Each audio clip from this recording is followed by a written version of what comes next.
மழை முன்னெச்சரிக்கை தொடர்பான அண்மை செய்தி. நாளை 2 மாவட்டங்களுக்கு ரெட் அலர்ட் எச்சரிக்கை என்பது விடுக்கப்பட்டிருக்கிறது. அண்மை செய்தியாக பார்க்கிறோம். நாளை திருவள்ளூர், ராணிப்பேட்டை ஆகிய 2 மாவட்டங்களுக்கு ரெட் அலர்ட் எச்சரிக்கை என்பது கொடுக்கப்பட்டிருக்கிறது. சென்னை, காஞ்சிபுரம், செங்கல்பட்டு, விழுப்புரம், திருவண்ணாமலை மாவட்டங்களுக்கு நாளை ஆரஞ்சு அலர்ட் என்பது கொடுக்கப்பட்டிருக்கிறது. கிருஷ்ணகிரி, தருமபுரி, திருப்பத்தூர், வேலூர் மாவட்டங்களுக்கு நாளைய தினம் ஆரஞ்சு அலர்ட் எச்சரிக்கை கொடுக்கப்பட்டிருக்கிறது.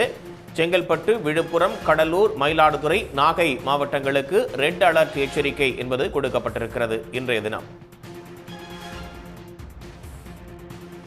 செங்கல்பட்டு, விழுப்புரம், கடலூர், மயிலாடுதுறை, நாகை இந்த மாவட்டங்களில் ரெட் அலர்ட் எச்சரிக்கை என்பது விடுக்கப்பட்டிருக்கிறது. மிக அதி கனமழை பெய்யக்கூடிய இந்த எச்சரிக்கை என்பது 5 மாவட்டங்களுக்கும் கொடுக்கப்பட்டிருக்கிறது.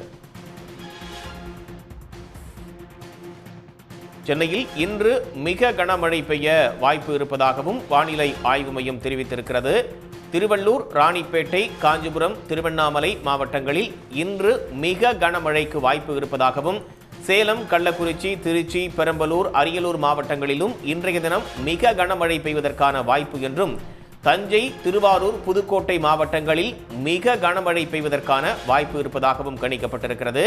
நாளைய தினம் தமிழ்நாட்டில் 2 மாவட்டங்களுக்கு ரெட் அலர்ட் என்பது கொடுக்கப்பட்டிருக்கிறது. நாளைய தினம் திருவள்ளூர், ராணிப்பேட்டை ஆகிய 2 மாவட்டங்களுக்கு ரெட் அலர்ட் எச்சரிக்கை என்பது கொடுக்கப்பட்டிருக்கிறது. ராணிப்பேட்டை, திருவள்ளூர் மாவட்டங்களுக்கு நாளைய தினம் ரெட் அலர்ட் என்பது கொடுக்கப்பட்டிருக்கிறது. டிட்வா புயலை முன்னிட்டு பல்வேறு மாவட்டங்களிலும் கனமழை பெய்து வரக்கூடிய நிலையில் நாளைய தினம் 2 மாவட்டங்களுக்கு ரெட் அலர்ட் கொடுக்கப்பட்டிருக்கிறது. உடனுக்குடன் செய்திகளை தெரிந்து கொள்ள சன் நியூஸ் பெல் ஐகானை கிளிக் பண்ணுங்க.